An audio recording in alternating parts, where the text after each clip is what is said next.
Today we'll read the story of The Tale of Peter Rabbit by Beatrix Potter.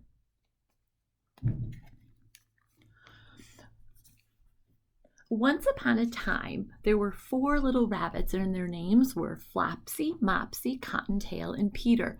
They lived with their mother in a sandbank underneath the root of a very big fir tree. "Now, my dears," said old Mrs. Rabbit one morning, "you may go into the fields or down the lane, but don't go into Mr. McGregor's garden. Your father had an accident there. He was put in a pie by Mrs. McGregor. Now run along and don't get into mischief. I am going out."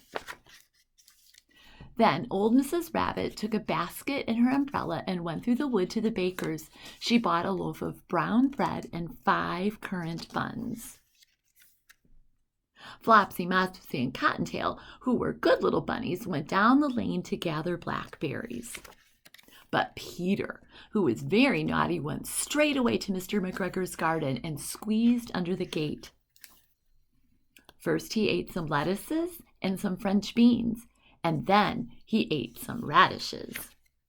And then, feeling rather sick, he went to look for some parsley.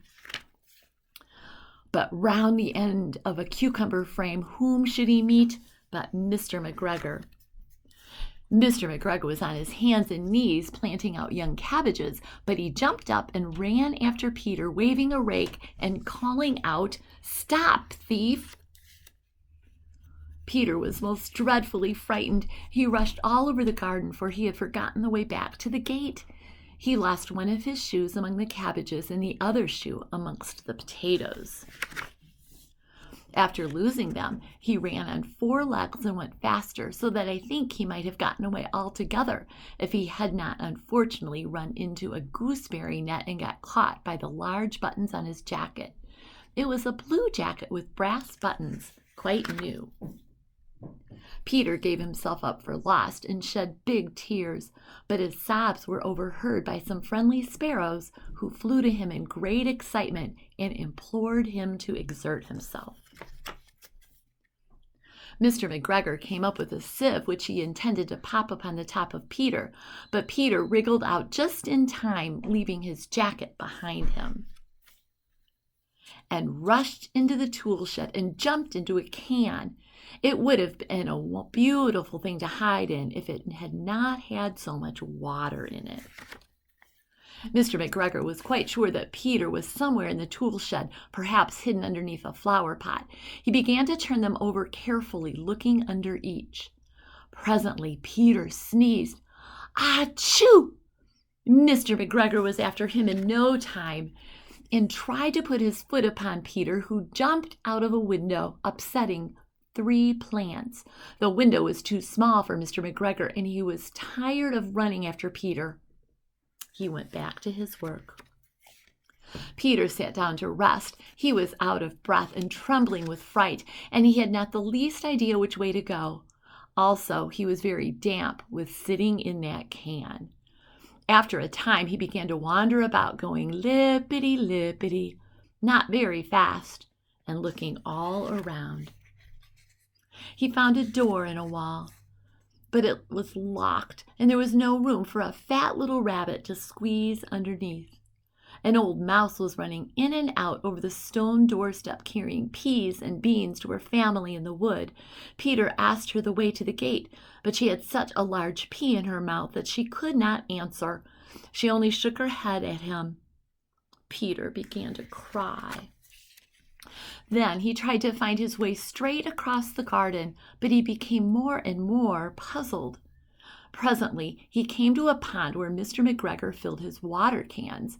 A white cat was staring at some goldfish. She sat very, very still, but now and then the tip of her tail twitched as if it were alive. Peter thought it best to go away without speaking to her. He had heard about cats from his cousin, little Benjamin Bunny. He went back toward the tool shed, but suddenly, quite close to him, he heard the noise of a hoe. Scritch, scratch, scratch, scritch. Peter scuttered underneath the bushes, but presently, as nothing happened, he came out and climbed upon a wheelbarrow and peeped over. The first thing he saw was Mr. McGregor hoeing onions. His back was turned toward Peter, and beyond him was the gate. Peter got down very quietly off the wheelbarrow and started running as fast as he could go along a straight walk behind some black currant bushes. Mr. McGregor caught sight of him at the corner, but Peter didn't care.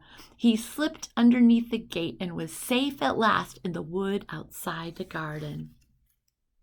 Mr. McGregor hung up the little jacket and the shoes for a scarecrow to frighten the blackbirds. Peter never stopped running or looked behind him till he got home to the big fir tree. He was so tired that he flopped down upon the nice soft sand on the floor of the rabbit hole and shut his eyes. His mother was busy cooking. She wondered what he'd done with his clothes. It was the second little jacket and pair of shoes that Peter had lost in a fortnight. I am sorry to say that Peter was not very well during the evening. His mother put him to bed and made some chamomile tea, and she gave a dose of it to Peter. 1 tablespoon to be taken at bedtime. But Flopsy, Mopsy, and Cottontail had bread and milk and blackberries for supper. The end. Hope you enjoyed Peter Rabbit.